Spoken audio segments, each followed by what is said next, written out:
There was once an NBA player who stood at just 5 feet 9 inches, yet he averaged nearly 30 points per game. Isiah Thomas is that player. And today we're not only going to revisit his incredible story, but we're also going to break down how exactly he was able to thrive in a game usually dominated by the big guys. So for all the young short kings out there, you're about to learn a lot from this video. Let's get into it. Born and raised in Tacoma, Washington, Isiah Thomas was no stranger to adversity. Standing at just 5 feet 9 inches tall, he defied the odds at every turn, using his electrifying speed, pinpoint accuracy, and unmatched mindset to overcome the doubters and naysayers who said he was too small to succeed in the NBA. Drafted by the Sacramento Kings with the 60th overall pick in the 2011 NBA draft, an afterthought to many to be honest, Thomas wasted no time in proving his detractors wrong. In his rookie season, he showcased flashes of star potential, averaging double-digit points per game and earning a spot on the NBA All-Rookie second team. But it was in 2014, after being traded to the Boston Celtics, that Thomas truly began to ascend to greatness. With the Celtics, he found the perfect platform to showcase his talents. A team hungry for success and a city starved for a return to the top like in years prior.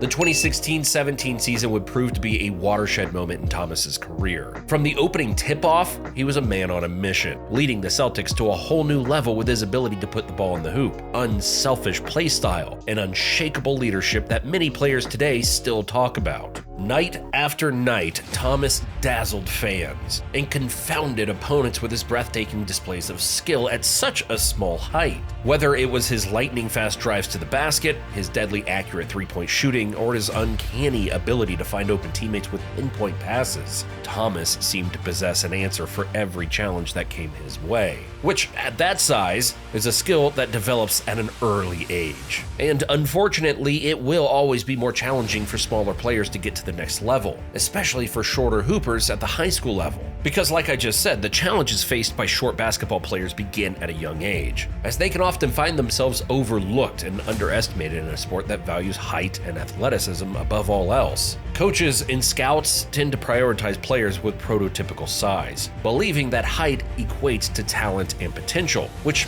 just isn't always true. Just look at Giannis's brother Thanasis. As a result, short players are frequently relegated to the sidelines or overlooked entirely, their dreams of playing at the highest level seemingly out of reach. One of the most significant obstacles facing short basketball players is the perceived limitations imposed by their height. In a game where size often dictates matchups and roles on the court, shorter players are often pigeonholed into specific positions and roles, such as point guard or shooting guard, where their lack of height is perceived as less of a liability. This can limit their opportunities for development and exposure, making it difficult to showcase their skills and compete against taller, more physically imposing opponents. Furthermore, short basketball players often face an uphill battle when it comes to recruiting and scouting. College and professional coaches alike tend to overlook shorter players in favor of taller prospects, believing that height is a requisite for success at the highest levels of the game. This can make it very challenging for short players to garner attention from scouts and secure scholarships or opportunities to showcase their talents on a larger stage. But remember, young hoopers, just because it's challenging to make it to the next level doesn't mean it's impossible. Keep putting in the work. But it wasn't just his on-court heroics that made Thomas the ultimate fan favorite. It was his indomitable spirit and unyielding perseverance in the face of adversity. Midway through the season, tragedy struck when Thomas's younger sister, China, passed away tragically in a car accident. Despite the unimaginable grief and heartache, Thomas found solace in the game he loved, using basketball as a means of honoring his sister's memory and finding strength in the face of unimaginable pain. In the wake of his sister's passing,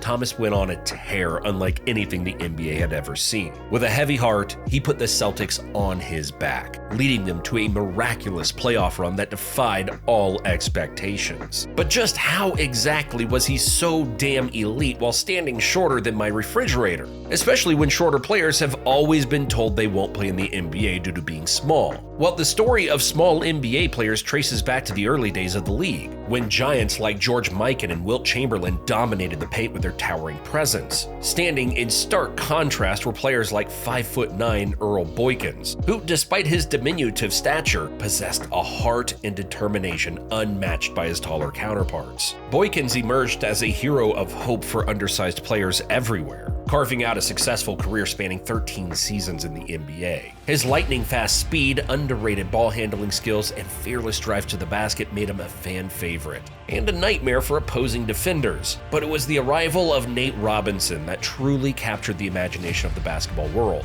Standing at just 5 feet 9 inches, Robinson could literally jump out of the freaking gym, soaring to unimaginable heights in the air, and throwing down thunderous dunks that just didn't make sense for someone that short. His electrifying performances in the NBA Slam Dunk Contest earned him 3 consecutive titles, an unprecedented feat for a player of his stature. Robinson's success paved the way for other small players to make their mark in the NBA. Players like Isaiah Thomas, the topic of this video. And of course, there was Chris Paul, a floor general par excellence whose basketball IQ, court vision, and tenacious defense made him one of the most revered point guards in NBA history. Standing at just 6 feet tall, Paul defied the odds with his ability to control the game on both ends of the floor, earning numerous all-star selections and all-defense selections and cementing his legacy as one of the greatest players of his generation. But perhaps the most iconic small player in NBA history is Allen Iverson. Standing at just 6 feet tall, AI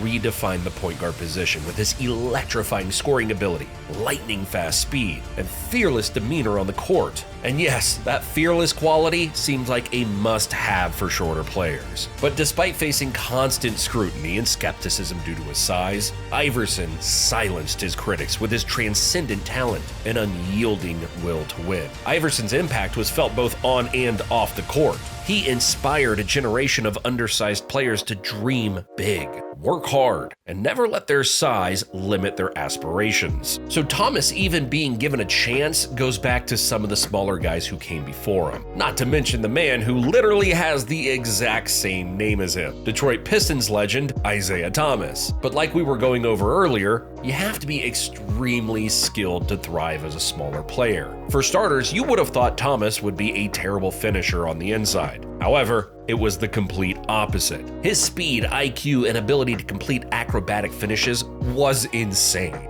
I probably sound like a broken record at this point because I've said it in numerous other videos, but I think us regular folk just truly don't understand how hard it is to finish around guys who are 7 feet tall with wingspans literally longer than our entire bodies. The amount of touch and body control you need to do that is supernatural. But one tactic Thomas used to get to the rim was jumping into the shot blocker before the shot blocker ever even left the ground. This way, Thomas could already be in the air before he could even attempt to swat the shot. This was something he did almost every time he drove into the paint. As a smaller player, you have to find little hacks that you can use to get an advantage. Then, of course, the floater was a big part of his finishing arsenal as well. It's a must-have for point guards, especially ones that are severely undersized. However, the facts are still the facts. He was 5'9", so he obviously didn't live in the paint like guards we see today like SGA, Luka, and others. Instead, he cooked guys out on the perimeter with his crazy handles and elite shot making. During that 2016-17 season with the Celtics, he was shooting 38% from 3 and 46% from the field, which again is just insane when you think of context. Most of his shots weren't catch and shoot. Most of his threes came from him creating off the dribble against his opponent's best and most elite wing defenders. So just like in the paint, his ability to shoot over taller players and make them at an elite clip was just crazy. That's why we haven't seen another Isaiah Thomas since that season. Sure, we've had our fair share of smaller guards who were good. Fred VanVleet comes to mind, but he is no Isaiah Thomas. Thomas was a top 10 player in the NBA, an MVP candidate. This just goes to show you how unreal of a shooter and scorer he was. And I highly doubt we'll see another player of that size be as elite of a bucket getter as Thomas was anytime soon.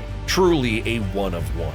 Not to mention, he was a 90% free throw shooter. His playmaking, though, wasn't really looked at that much since he was scoring so well. But he still dished out 6 assists per game, and he didn't have the most talented roster compared to what we see stars have to work with today. But he did the best he could with what he had, and that's really all you could have asked for. All in all, his story is inspirational. But I don't want his story to be over just yet. Hopefully his time in Phoenix proves to be more than just a small stint. It would be great for the league if he was able to be a key contributor for the Suns this postseason. But let me know your thoughts on Thomas's story. And do you think he's finally found a home alongside KD, Booker, and Beal? Let me know in the comments down below. Thanks for watching, and I'll see you in the next one.